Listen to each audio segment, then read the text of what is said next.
Morning all, today I'm in my brother's Audi RS5. He's lent us it for the weekend. It's a 2011 V8 version, so I'm on my way to pick him up now. We're both going to take it out for a blast and we'll tell you all about it.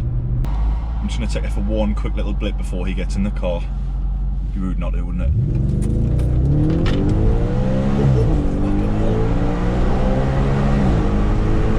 Wow, holy shit, my god. Fucking tractor. Could have done without that. Off we go.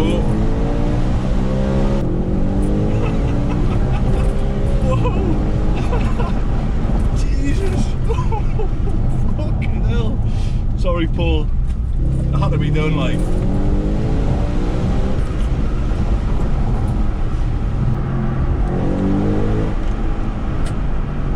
Jesus. This thing's ballistic.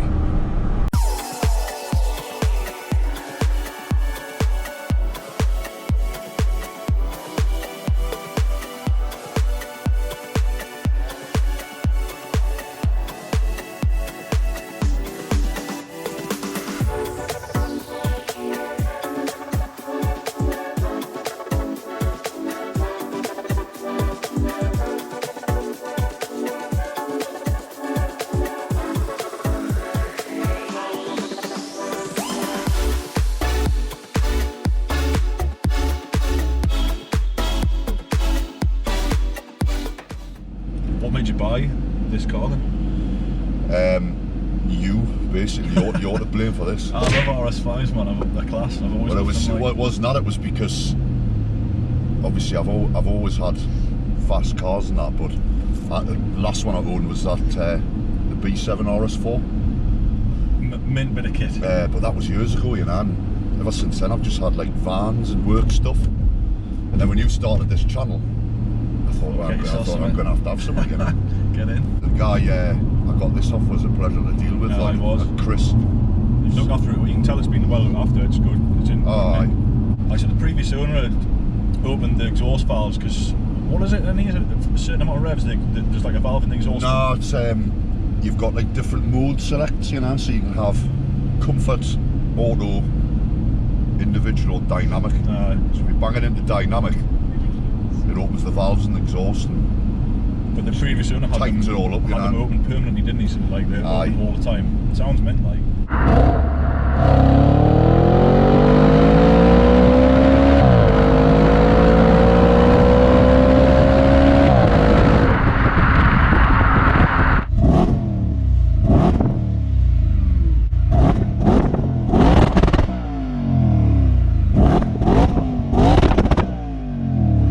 There's the fuel light.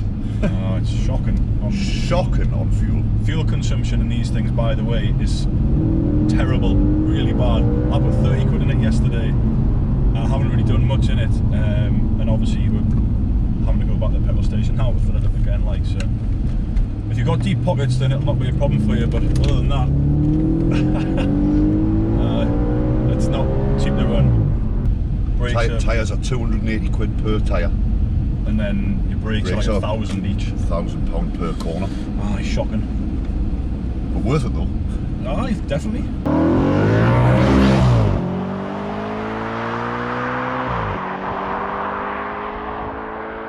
So one thing I love about this car is the styling on it.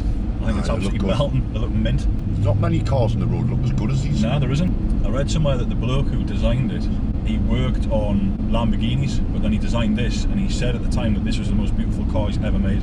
So it's quite a big statement to make that. The only thing that lets it down is the interior though, because I reckon it's kind of dated. Aye. It is. It is dated, to be fair. Like, because the outside looks so good, you get inside and inspect it. The inside that also look like have lasted the test of time, but it hasn't as well as the outside. Well, everything's digital now. It is.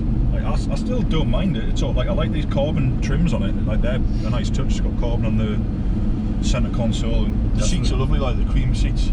You're a big fan of them, Harry, are you? Yeah. They are comfortable. No. There's no room in the back. Oh no, at all. My son's sitting in the back there, and say hello, he's gonna have any legs left by the end of this.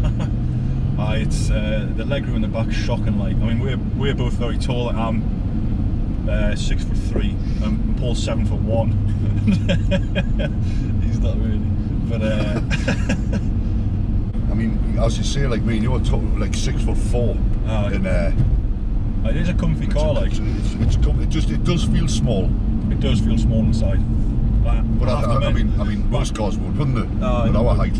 But the rear seats are more or less they're just a shelf. Like you're not going to get an adult sitting in there comfortably, that's for sure. Yeah. But I do like the seats. Obviously, you can get the wingback seats on these, but we had the wingback seats in the RS4 that we had. They're belt seats. They're mint. But I think these are more comfortable. They are, without doubt. But do you know those wingbacks? I reckon they're the best seat ever made. Do you? For any That's vehicle. a bold statement, like. I do. Aye. The B7 RS4 wingback seats, have a look at them. These S-tronic gearboxes. You're not a fan, are you? I don't know, like, I'm just not sure yet. Like, what don't you like about it? Like, I do like them, you know, because sat here and we're in comfort mode, which is like basically just automatic. Mm-hmm. The shifts are dead smooth and it's just nice for cruising about. Aye. But then when you want to really drive it, you know what I mean, you have to have it in dynamic mode and like have it in with the paddle shifts for the manual. But it's not that responsive when it's in comfort.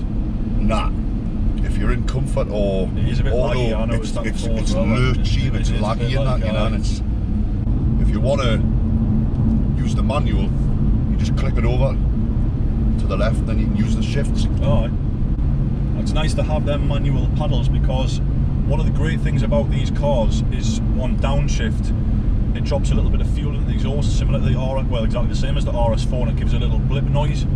So sometimes it's not that easy to make that happen when you're in. You've got to match the revs up. Aye, but when you've got the flappy paddles, you can do it more or less on command, and it sounds properly addictive, like, doesn't it? Oh, it sounds unreal, like.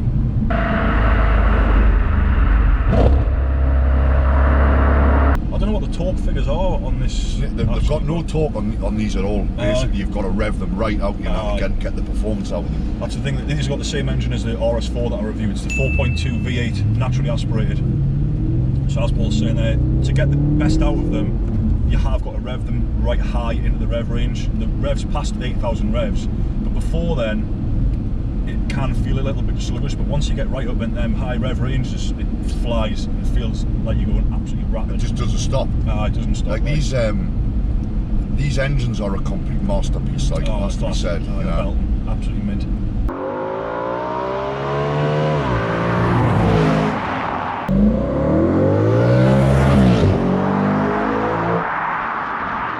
I thought that the RS4 felt a bit lighter. This feels quite heavy. This does feel heavy. This. Like as Paul says, we both owned the B7 RS4, the 2007 model, and that felt a lot more light than this. I thought anyway. Did you think that as well? Or?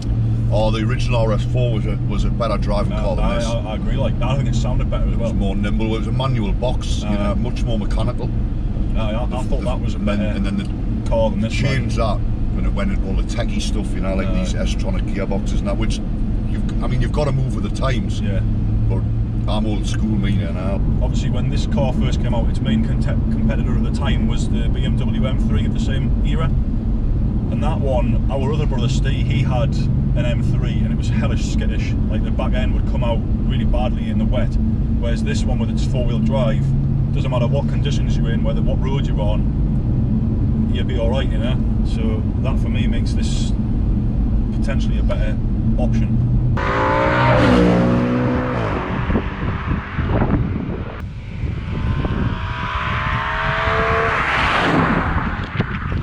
Have you had this out in the dark? Nah. When you open the door, it's a nice little touch. It shines up RS5 on the ground. Class, that is a nice touch. Like, no, I haven't had it out in the dark yet. But one thing I dislike about this particular model, I know I keep banging on about this, but it's the steering wheel. You've got to have a flat bottom steering wheel on an RS model Audi for me. Because if you put your finger over that, I know it's got an RS5 badge on it, but if you put your finger over that, it could just be like a bog standard 2005 Audi A6 steering wheel. Like, just do it for a second. You see what I mean? Yeah. It's just shite. I disagree with you. Like. Do you? I much prefer the flat. I guess it's personal. I would prefer a flat bottom. Don't get us wrong. Aye. without a doubt, you know, it does. I mean, they are chunky. I like how chunky they are. They are. But you didn't get one of these steering wheels in a standard. I'm saying looks-wise. Oh yeah. Look, but obviously they are thick and they're nice to get a hold of. But looks-wise, yeah, I don't know why they didn't. I really don't know why they didn't do that. It should have come as a standard option. But how would you say it handles in general? It handles well, but you can feel the weight. That's all really, you know. It does feel heavy, like, doesn't it? You know, like in like your professional car reviews that you see on YouTube and all that. Clarkson. Not like this. He always slates Audis for being understeery. He always has done it, and I've had about 4 top performance Audis, and I haven't understeered, like. No, you know, I've never noticed it on the roads. You'd have to be pushing the car to like the ultimate limit for like, it to almost like track for it to understeer. So I don't know what he's on about.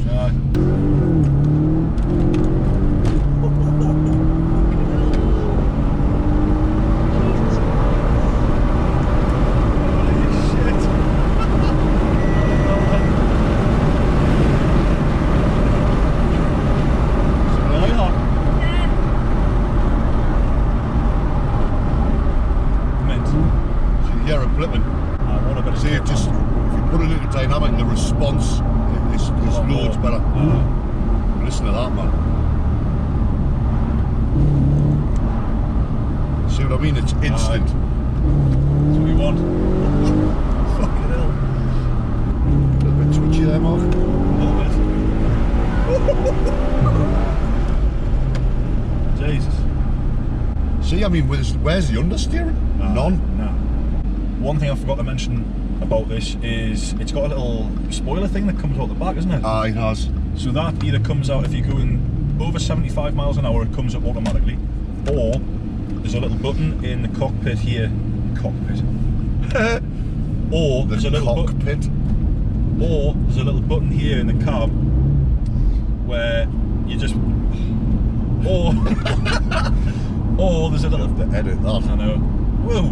What's he doing? Whoa! There's a sheep on the side of the road. Anyway, or there's a little button you can press in the front here that just lifts it up automatically, so you can just have it up whenever you want and make it look a little bit more sporty if that's your preference. So I thought that was pretty cool, like.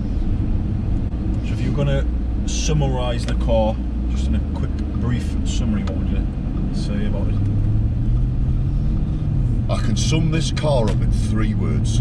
Oh, class. Let's hear them. Fuel guzzling beast. Fuel guzzling beast, there you heard it, folks. Nah, it's a really good all-rounder. If it wasn't for the fuel consumption, you could probably use this as a daily driver. Like, I couldn't, because obviously I've got like the 2 kids and a big massive dog. Hence why I've had my daily drivers just a Nissan Navara, like. So it is a good bit of all-rounder. It is. It's classic. Looks good. It looks mint. Performs really well. It's comfy. Yeah. It's got a Bang & Olufsen radio, which kicks ass. I forgot to mention the Bang & Olufsen sound system because I cranked that up earlier, and I've got to say it's one of the best sound systems I've ever heard in any car. Unbelievable. And just to put that into context, I counted and there's 8 speakers inside the car. There's 1 on each wing mirror. There's 1 on each side of the dashboard there. There's 1 on each side of where your feet are.